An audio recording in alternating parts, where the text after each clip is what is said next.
We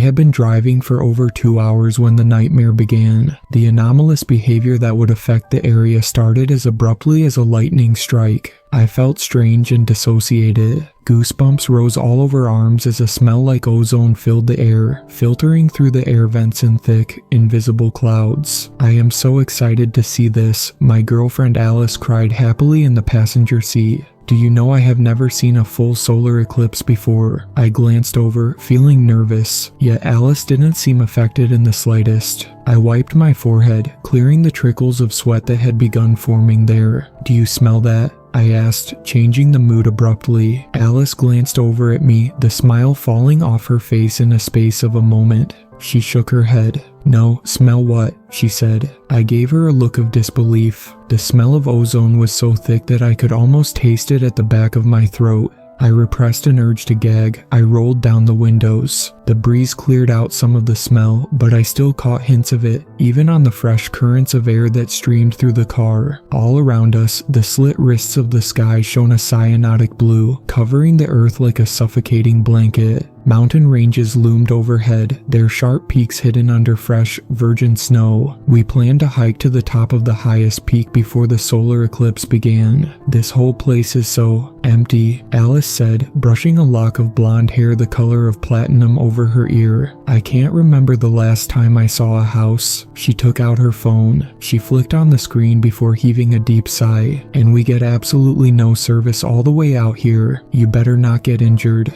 We won't be able to call for help. I laughed nervously, wondering if she had just jinxed us. You're the one who's accident prone, I said, starting to relax slightly. The last trace of the foul ozone smell had dissipated by now. The clean mountain air and majestic landscapes rising all around us made the place seem like some kind of wonderland, far removed from the small sufferings and agonies of daily life. After another 20 minutes of driving, surrounded on all sides by dark forests filled with evergreens and shadows, we saw a faded, brown sign reading, "To Mount Bloodstone, 5 miles. Finally, Alice cried triumphantly, her whole expression changing into one of excitement. I've never been here before, but Caitlin told me this place has the best view in the county. As the mountain loomed in front of us like a crouching giant, I could see why. It towered over all the surrounding mountains, its sharp, white peak stabbing upwards into the blue sky like a spire. Steep cliffs of light brown stone surrounded it on all sides. Untouched forests of maple, oak, and pine grew thick and vibrant on Mount Bloodstone's rocky soil. We still have 4 hours until the eclipse starts, Alice said, looking down at her cell phone. The pavement suddenly ended, and the road turned into a snaking path of tread marks and loose stones. My SUV handled it easily, but it was slow going. A few minutes later, we broke out through the forests and thick brush that carpeted the land. On the driver's side stood a cliff of jutting rectangular stones and a drop of hundreds of feet to a field of massive stones far below us if I accidentally veered off the narrow road.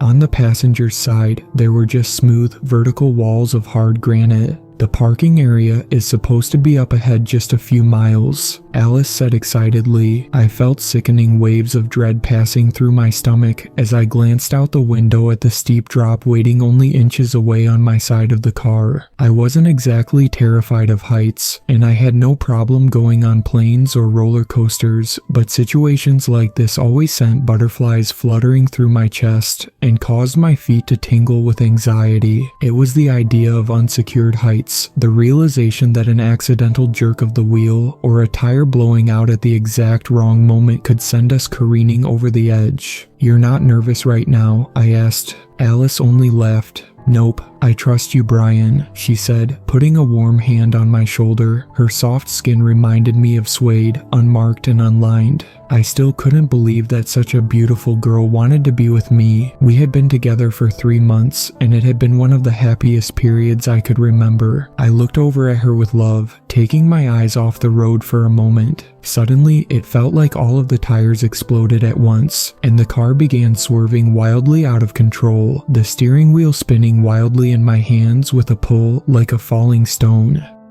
Fuck, I cried. Alice screamed next to me, her voice filled with mortal terror. The SUV nearly swerved off the edge of the cliff when the metal rims caught on something and veered hard in the opposite direction. The vehicle swung hard into the rock wall on Alice's side. There was the tortured shredding of metal, the explosion of glass. Screams filled the car, but I didn't realize until later that they had come from my own mouth. My head flew forward, smashing hard into the steering wheel. I immediately tasted salty blood as I bit my tongue hard. My vision went white and pain like lightning ripped its way through my forehead. Time seemed to spiral away into something strange and alien. Stunned, I sat there, not knowing what had happened. Brian. Alice's voice rang out from next to me, sounding muted and far away. I felt someone shaking my arm gently. Brian, can you hear me? I blinked fast, my vision starting to return to normal. My head felt like it was being pressed in a vice. A splitting migraine ripped its way through my skull. I groaned, raising my hands to my forehead. I tried pushing on the sides of my head, as if I could keep it from splitting apart from simple willpower alone. After a few moments, the pain subsided slightly. I inhaled deeply and spit blood on the floor. Yeah, I'm okay, I said, though I wasn't sure how true that was. I pulled my fingers away from my forehead, seeing they were slick with blood. I glanced over at Alice, but other than a small cut across her cheek, she seemed totally unhurt. What the fuck just happened? She shook her head, uncertainty crossing her eyes. We had an accident, she said, glancing down at her cell phone. She tried calling 911, putting it up to her ear. She gave me a grim look and shook her head. There's no cell phone towers anywhere around here. We're going to have to walk to find help, or at least until we can find somewhere with cell phone reception. An accident? With what? The goddamn air. A rush of adrenaline pushed the pain away temporarily. I flung the door open, stumbling out of the SUV. I looked back on the dirt road that spiraled around its way around the mountain, and out of view, seeing the glint of steel. Confused, I started over in that direction. Wait. Alice yelled, quickly jumping out of the vehicle and sprinting to catch up with me. You don't look very steady on your feet yet. Maybe you should sit down. Look at this fucking shit, I cried, pointing to what lay stretched across the road, dug slightly into the dirt. Alice's eyes widened in understanding as she saw it too. Someone had set up a spike strip. The gleaming spikes of metal reaching up like claws still had pieces of my shredded tires caught on their sharp points. Someone's out to get us, I whispered nervously, glancing both ways down the dirt road. I had no idea what to do now. We were out in the absolute middle of nowhere. I didn't even know which direction to go unless I wanted to try hiking back dozens of miles to the last gas station we had seen. The SUV was blocking the narrow road. Further down, I saw a small dirt turnaround jutting off to the side. I drove the vehicle on its rims and pulled over, locking the doors. I grabbed my backpack and filled it with my water bottle, buck knife, and the small amount of food we had in the car, mostly trail mix and candy. It wouldn't last long, I knew, and the water would run out even sooner if we didn't find a river or stream. I grabbed my Swiss Army knife and lighter and put them in my pocket, just in case of emergencies. Which way? Alice asked. It was a good question. This road didn't just lead to the trail that wound its way to the top of Mount Bloodstone, after all, but also continued down the other side and potentially to civilization. I had no map, so I just shrugged and motioned forward. I think we should keep moving in the same direction, I said. The last gas station was at least 20 miles back that way. For all we know, there could be a house or another gas station much closer if we just keep going straight. It was weak logic, and I knew I was grasping at straws, but at that moment, straws were all we had. Alice grabbed her backpack and, side by side, we started hiking up the winding road that ascended the steep slopes of Mount Bloodstone. We had been walking for nearly an hour when I noticed a strange smell wafting on the breeze. It was an overwhelming smell of ozone, thick and cloying, just like I had noticed earlier. I nearly gagged, bending over. Oh God, what is that?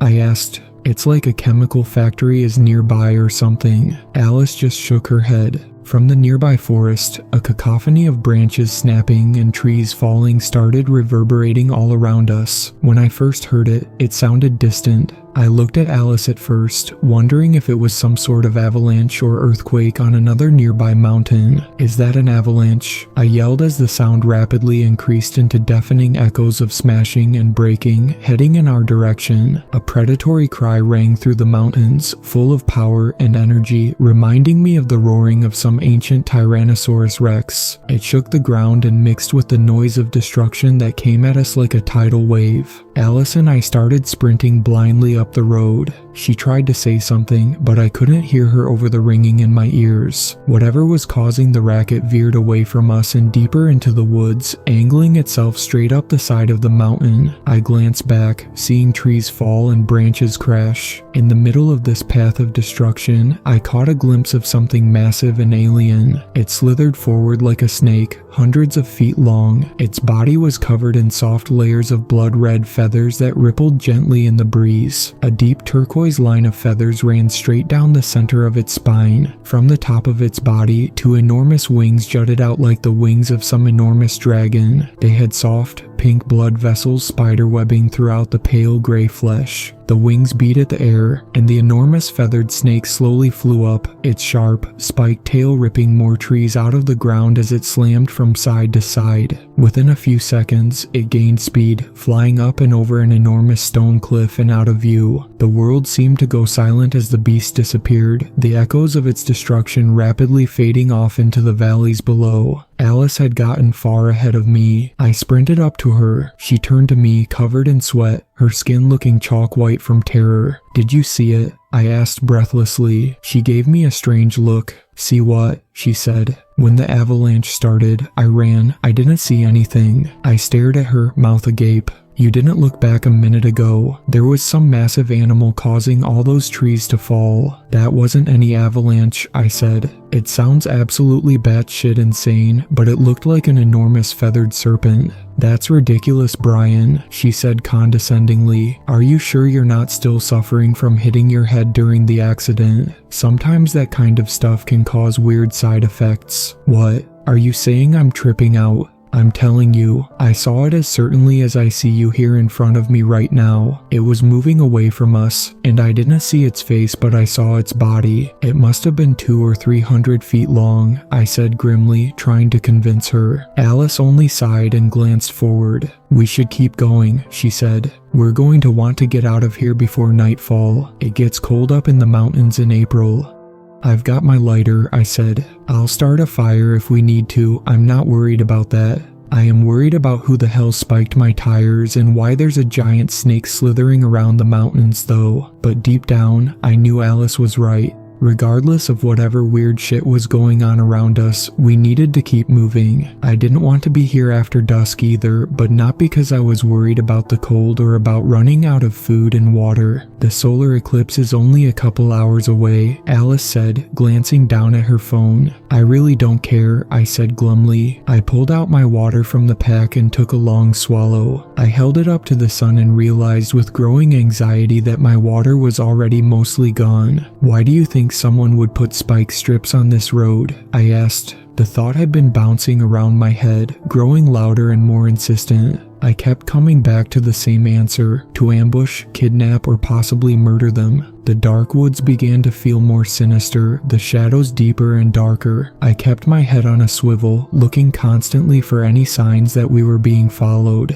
"It's probably just kids or teenagers screwing around," Alice said, raising a perfectly plucked eyebrow. "I mean, who else would do something so dangerous and stupid? Someone who wants to rob or kidnap someone, or maybe a serial killer looking for victims," I responded, feeling sick. I had taken my buck knife out of my backpack and now held it tightly in my hand, my knuckles white. I felt better just holding it, even though I knew it would likely do no good against someone with a gun, and that it would do absolutely nothing against that enormous snake if it came back. I looked into the woods stretching up the side of the mountain. Behind a nearby cluster of bushes, a pale face peeked out, something that looked mostly but not entirely human. It had bone-white skin and slitted pupils in its glowing yellow eyes. Its hairless face split into a grin, two obsidian fangs swiveled out like the teeth of a rattlesnake. I stopped in my tracks, stuttering and pointing. Alice glanced over at me. She followed my finger and froze like a deer in the headlights. The creature hissed as it crashed through the bushes, its jaw unhinging and jutting forward like a snake's. Its black fangs looked as sharp as needles. Its hiss grew into a gurgle. In the trees behind it, I saw more movement, more pale faces rising up, their slitted pupils radiating hunger and bloodlust. "Run," I screamed, tearing off up the road without looking back to see if Alice would follow. On my left stood a drop of what must have been 1,000 feet down to a babbling river far below. The only possible escape was forward.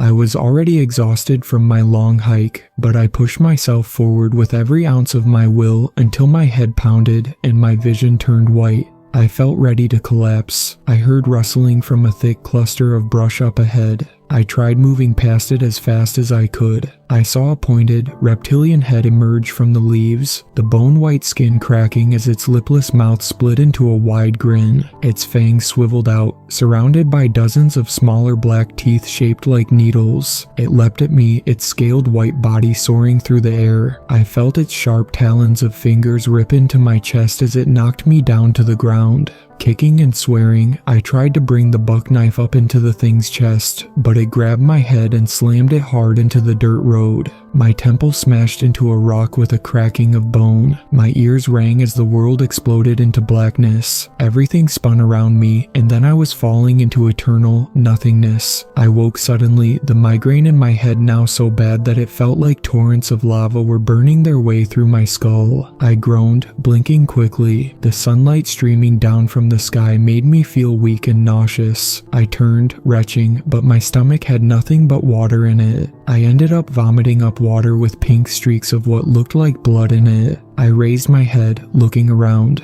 "Welcome to hell, buddy," a middle-aged man with a face like a bulldog said from a few feet to my right. I glanced over at him, seeing he was tied down with coils of rope to a rough-hewn wooden bench. I realized I was situated the same way. My hands and feet were tightly tied together. I tried wriggling them free with no success. Dozens more people were situated in a line stretching off into the distance, each of them tied down to their own primitive table of rough planks. I looked to my left, expecting to see Alice, but she wasn't there. It was an elderly woman with an enormous purple bruise over her left temple. Her dark eyes fluttered as she stared at me with horror. More people were tied down on that side too, all of them moving their heads and looking around with dead eyes and expressions of horror. "They got you too, huh?" the old woman asked in a weak, strained voice. Her eyes looked far away, as if she were already on the other side of the veil and no longer existed in her physical body. "Where are we?" I asked. "What's going on?"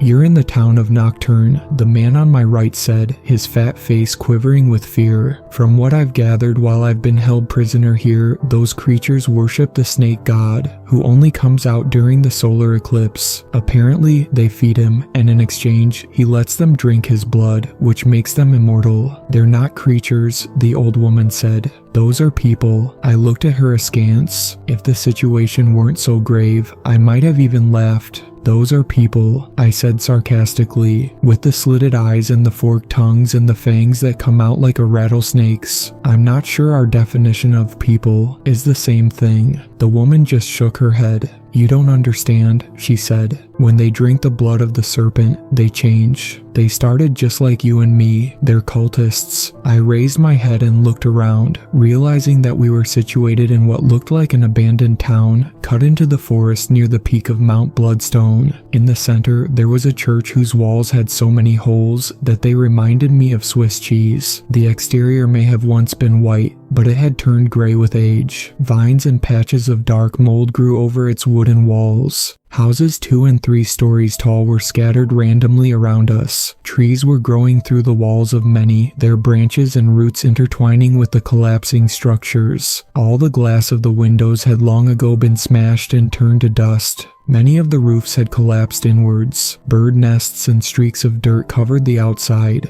Next to the dilapidated structures sat what looked like hundreds of cars. Some were apparently brand new, and others were so rusted and ancient that I couldn't even tell what make or model they were. They all had ripped open tires. "Nocturne, huh?" I asked. Do these people actually live here? It looks like this entire town is about to fall into the earth. I tried to think, to formulate some sort of plan. I had no idea how I could possibly escape this apparently hopeless situation. Then I felt a lump in my pocket, suddenly remembering the Swiss Army knife I had put in there. I struggled with the rope, moving my hands as close as I could. After a lot of effort, I managed to pull the Swiss Army knife free. The sky had begun to go dark. With horror, I looked up, realizing the solar eclipse had begun. The moon slowly ate the sun, and the feathered serpent would soon be here to drink our blood in celebration. Dozens of the transformed snake people filtered out of the collapsing houses, the church, and the surrounding forest as the eclipse rapidly progressed. They moved towards us in a circle. Among the crowd of monsters, I saw a few regular people with glassy eyes and the blank expressions of true believers. One of them was Alice. She held the hand of one of the abominations, its sharp talons wrapped in her soft fingers. When she saw me looking in her direction, she grinned.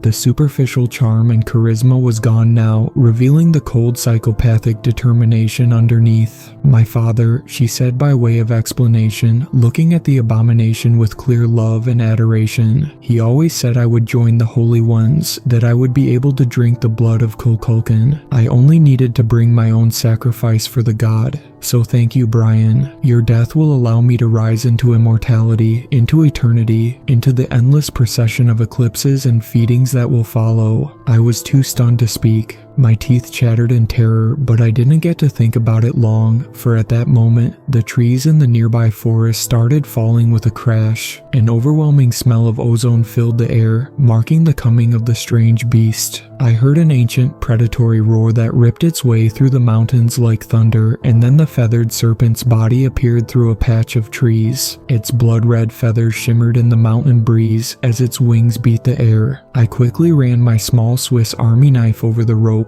trying to cut my hands free, but the rope was thick and the knife dull. It was slow going, and under the stress of the moment and the wailing of Kukulkan, it became hard to think. As the eclipse neared its climax, the transformed snake creatures raised their heads to the sky. Their hissing grew louder as many voices mixed together until it rose into a wailing scream. As if called by the keening of his many followers, Kukulkan broke through the edge of the forest. He had eyes like pools of liquid flame in his enormous, monstrous face. Two nose holes like those of a snake were situated in the center of his face. His jaw unhinged, showing off hundreds of razor-sharp teeth that glittered like opal. Inside that gaping mouth, in the place of a tongue, I saw a hairless, screaming human face with black sockets for eyes. The visage hidden inside the mouth of Kukulkan radiated pure insanity and agony, and I wondered if this was the true face of the serpent god.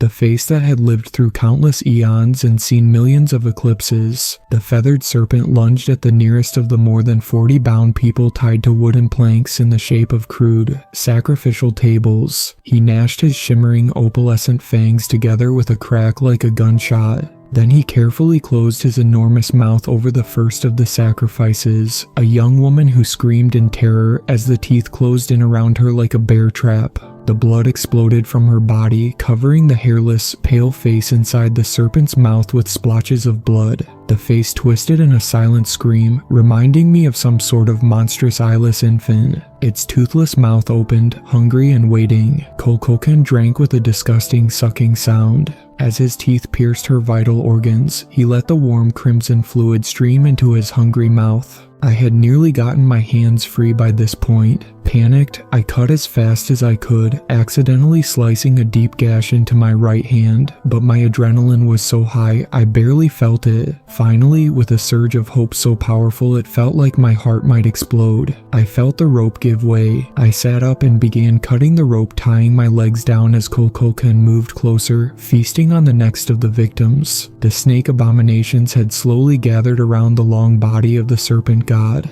As their fangs protruded like switchblades, I saw them biting deeply into the god's flesh and drinking the black ichor that leaked out from the many wounds. The sun flickered overhead like a dying comet as the eclipse neared its peak. The rope holding my legs gave way and I jumped up. An animal panic ripped its way through my chest as I looked back, wondering if Kukulkan would see one of his tributes escaping and give chase, but the snake god was distracted by his feast of fresh blood. The eclipse had reached its zenith by this point, and the world had gone dark. The stars came out, twinkling like chips of white ice in the endless void. The wailing of the dying and the soon-to-die rang out like the cries of the damned from hell. I sprinted towards the forest. I was almost there when Alice stepped out from behind a tree, holding a large folding knife in her hand. Her eyes seemed as cold as empty space, as dark and lifeless as a black hole. "You're not going anywhere," she hissed through gritted teeth. The god must have his fill. She ran at me with the knife raised high. Instinctively, I jammed the Swiss Army knife out in front of me, stabbing her directly in the neck.